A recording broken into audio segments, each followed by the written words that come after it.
আসসালামু আলাইকুম আপুরা ভাইয়েরা, কেমন আছেন সবাই? আশা করি সবাই ভালো আছেন। তো প্রতিদিনের মতো আজকে নতুন আরেকটি ব্লগ নিয়ে আপনাদের সামনে আসলাম। ফারহান আক্তার মুন্নি ব্লগে সবাইকে স্বাগতম। তো আপুরা ভাইয়েরা, আজকে সকাল থেকে ভিডিওটা শুরু করলাম। আজকে হচ্ছে আমরা মানে শীতের দিন, তো শীতের দিন অবশ্যই পিঠা পুলির উৎসব, পিঠা অবশ্যই খাইতে হয়। হ্যাঁ, ওর না, আচ্ছা একটু দাঁড়ান। তো আপুরা ভাইয়েরা,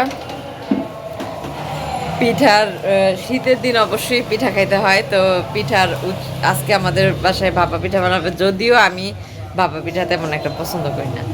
তো চলুন দেখা যাক কিভাবে কি বানাই আমরা, পিঠাটা কিভাবে আমরা তৈরি করি। যেহেতু গ্রামের বাড়ি হইলে দেখা যায় কি যখন তখন পিঠা চালটা গুঁড়া করে আনা যায়, সামনাসামনি সব কিছু থাকে গ্রামে। কিন্তু আমাদের এখানে তো সেই ব্যবস্থা নাই। তো যেহেতু ওই ব্যবস্থা নাই, তো তার মানে কি বলো এটা, তার বিপরীতে তো কোনো একটা ব্যবস্থা করে খাইতে হবে, তাই না? সেটাই আপনাদের দেখাবো কিভাবে আমরা পিঠাটা বানাই, কিভাবে আমরা সব আয়োজন করি। তো পাশে থাকুন।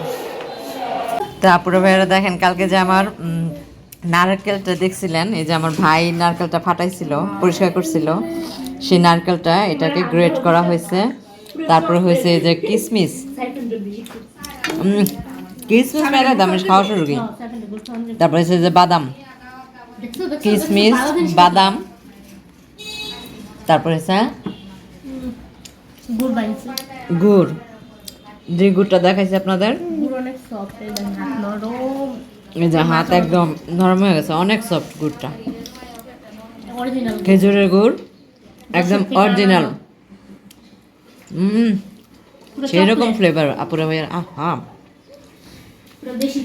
অনেক সুন্দর ফ্লেভার। এই গুড় তেমনি খাওয়া যায়, আবার পিঠা বানান লাগে, অনেক মজা, অনেক অনেক মজা ভাইয়া, অনেক।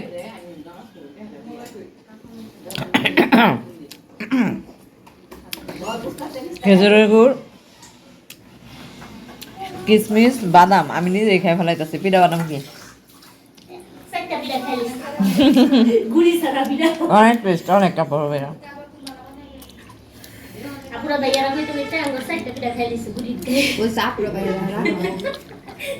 দেখলেন, তারপরে হইলো নারকেল দেখলেন, কি বলে এটা, কিশমিশ দেখলেন, বাদাম দেখলেন। এখন গুড়ি কোটাও দেখাইছি। এখন আমাদের গুড়িটাকে কিভাবে প্রসেসিং করি একটু দেখেন। আমরা যে আজকে পিঠা খাবো, দেখেন প্রথমে গুড়িটা নেওয়া হয়েছে, এখানে লবণ, স্বাদ মতো লবণ দেওয়া হয়েছে, যেহেতু খেজুরের গুড় দেওয়া হবে এই জন্য স্বাদ মতো লবণটা দেওয়া হয়েছে। আর মিষ্টির মধ্যে একটু লবণটা দিলে মিষ্টিটার স্বাদটা আরও অনেকটা বেড়ে যায়। তো আমার ভাইয়ের বৌমা খাইতেছে হালকা পানি দিয়ে, একদমই হালকা পানি দিয়ে এটাকে খুব সুন্দরভাবে মেখে আবার এটাকে চালতে হবে। পাতলা একটা ওড়না বা যে কোনো মোটা ছাঁকনি, না মোটা ছাঁকনি দিয়ে এটা আসলে আমি কখনো ভাপা পিঠা বানাইনি। তো মোটা চালনি দিয়ে এটাকে চেলে নিতে হবে। তো বেশি পানি দেওয়া যাবে না, একদমই হালকা হালকা। দেখেন একটু জড়া জড়া লেগে গেছে না, এটা হইলে আরো ভালো পিঠার জন্য। হ্যাঁ, মুট করলে এই যে যেমন আমার ভাইয়ের বউ মুট করতেছে, এটা মুষ্টি হবে, আরো হবে, আর একটু পানি দেওয়া লাগবে। কারণ আমি ভাপা পিঠার কখনোই বানাই নাই। আমি এটা মানে আমার আগে আমার মামিরা আসতো, তো মামিরা আমাদের পিঠা বানায় খাওয়ায় যেত শীতের মধ্যে। তো এই যে এখন এই যে মুট করছে, আবার ঝুরঝুরে হয়ে ভেঙে যাবে, এরকম এরকম থাকবে পিঠার এটা, দেখছেন? এখন আমাদের ফার্স্ট স্টেপ শেষ, পিঠা বানানোর আটা বলে ওই যে চালের গুঁড়ার ইটা, ফার্স্ট স্টেপ শেষ। এখন এটাকে চালতে হবে। দেখেন এখানে এই যে মুট করছি না, এটা আবার হাতে ধরলে একদম ভেঙে যাবে, একদমই ভেঙে যাবে। পিঠা খাওয়া অনেক কষ্ট ভাই, অনেক কষ্ট, অনেক। পিঠার এই যে দেখেন কিভাবে চালতেছে, একটু দেখাই। আপনাদের এই যে চালনি মানে আমাদের মানে ভাপা পিঠা বানানোর যা যা দরকার তার নাই আসলে, এগুলি আমরা নিজেরা মাথা থেকে বের করছি, বের করে এভাবে বানাইতেছি। এই যে দেখেন চালাটা কত সুন্দর হয়েছে, দেখছেন কত সুন্দর হয়েছে, ঝরঝরে হয়েছে। এই যে কত সুন্দর করে নিচে পড়তেছে, দেখেন একদমই কোনো ভিজা ভিজা ভাবটা নাই।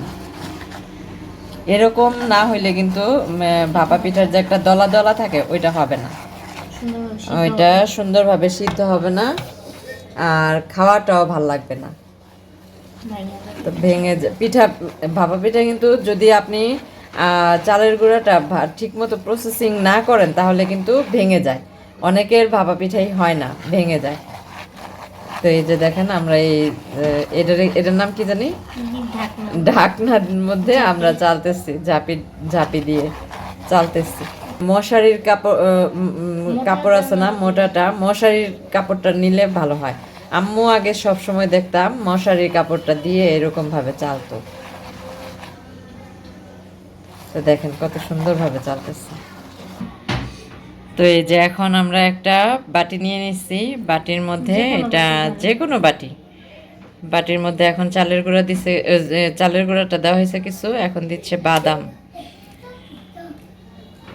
বাদামটা দিচ্ছে, তারপর কিশমিশ দেওয়া হয়েছে, যার যার পছন্দ। কিশমিশটা দিলে আসলে কি স্বাদটা বাড়ে, স্বাদটা ভালো লাগে।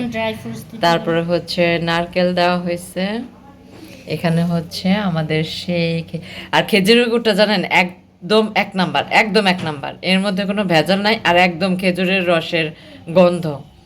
এটার মানে কি বলে, এটা শুধু শুধু খেতেই অনেক ভাল লাগে। এটা একদম আমাদের যশোর থেকে এভাবে দিয়ে প্রথমে এক ধাপ দিয়ে চালের গুঁড়াটা, তারপরে হচ্ছে কিশমিশ দিলাম, বাদাম দিলাম, আর হচ্ছে নারকেল দিলাম, আর খেজুরের গুড় দিলাম। দেওয়ার পরে এখন এটার উপরে আরেকবার উপর দিয়ে এটাকে ভালো করে মুড়ায় দেওয়া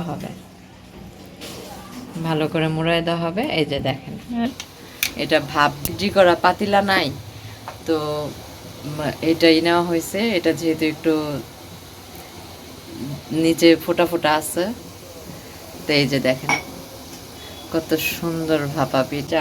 এখন এই যে এইভাবে এটাকে ঢেকে দিলাম কিছুক্ষণ, এটা সিদ্ধ হবে, সিদ্ধ হলে পরে এটাকে নামিয়ে ফেলা হবে। 5-7 মিনিট লাগবে, 5-7 মিনিট না, 2-3 মিনিট লাগবে আর কি। 2-3 মিনিট পরে এটাকে নামিয়ে ফেলবো। তো দেখেন কত সুন্দর ভাপ হয়ে গেছে আমাদের পিঠা, একসাথে 3টা দিয়েছি আমরা এখানে, তো অনেক সুন্দর ভাপ হয়েছে। এখন এটাকে নামিয়ে গরম গরম পরিবেশন করব। দেখেন এটা খোলার পরে কত সুন্দর হয়, মাশাআল্লাহ, আলহামদুলিল্লাহ। দেখেন কত সুন্দর হয়েছে পিঠাটা। দেখেন আপুরা ভাইয়ারা, আমাদের পিঠা কত সুন্দর হয়েছে। শীতের দিনের ভাপা পিঠা, এরকমভাবে আপনারা বানিয়ে খাবেন। মানে একটু কষ্ট ঝামেলা, তারপরেও খেতে অনেকটা স্বাদ হয়েছে, অনেকটা মজা হয়েছে, অনেক ভালো হয়েছে খেতে। আমাদের আসল ভাপা পিঠার রূপ দেখেন, কত সুন্দর একটা পিঠা হয়েছে, অনেক সুন্দর একটা, গরম, অনেক সুন্দর একটা পিঠা হয়েছে, আর অনেক সফট। গরম। এটাকে এখন মজা করে খাবো গরমের শীতের মধ্যে, গরম গরম ভাপা পিঠা।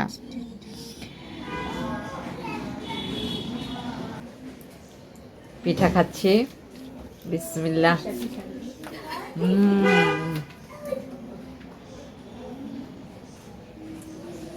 অনেক মজা হয়েছে, অনেক।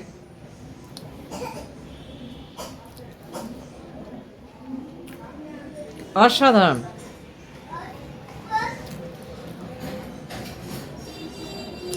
গ্রামের মানুষ মনে হয় এত সুন্দরভাবে পিঠা বানাইতে পারবো না। তারপরে ভাইরা আজকে আমি আপনাদের ভাপা পিঠার সম্পূর্ণ রেসিপি দিলাম, কি দিয়ে কিভাবে বানালাম। আপনারা ট্রাই করবেন এভাবে। আর হলো, সবাই ভালো থাকবেন, সুস্থ থাকবেন, নিজেদের প্রতি খেয়াল রাখবেন। দেখা হবে নতুন কোনো এক ভিডিওতে, সে পর্যন্ত বিদায়, আল্লাহ হাফেজ।